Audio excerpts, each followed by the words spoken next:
கவரை மாத்தி கொடுத்துறாரு. நான்காவது பரிசை தட்டி சென்ற மாட்டினுடைய உரிமையாளர் கோவில் பாசனை சேர்ந்த கருப்பையா கோனார் பெங்களூரு மைக்கிருக்காரு. கோவில் வாசலை சேர்ந்த கருப்பையா கோனார் பெங்களூரை சேர்ந்த செல்வ கணபதி. அந்த மாட்டை ஓட்டி வந்தார் கோட்டையூரை சேர்ந்த அருண். அந்த மாட்டிற்கு பரிசுகள் 1,2,9,600 பெருமையோடு ஒழுங்குவர் மாவட்ட செல்லப்பாண்டியன் ஒன்றிய செயலாளர் கல்லல் மேற்கோட்டைய விடுதலை சிறுத்தை கட்சியினுடைய விடுதலை சிறுத்தை கட்சியினுடைய ஒன்றிய கலைஞருடைய செயலாளர் அருமை நண்பர் மா செல்லப்பாண்டியன் அவர்கள் வழங்கப்பட்டது. சிவகங்கை மாவட்டம் கோவில் வாசலை சேர்ந்த கருப்பையா கோனார் பெங்களூரை சேர்ந்த செல்வ கணபதி வெற்றிக்கோப்பை கொடுத்தார்.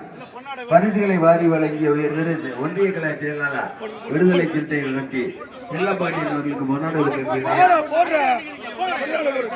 விடுதலை சிறுத்தை கட்சியினுடைய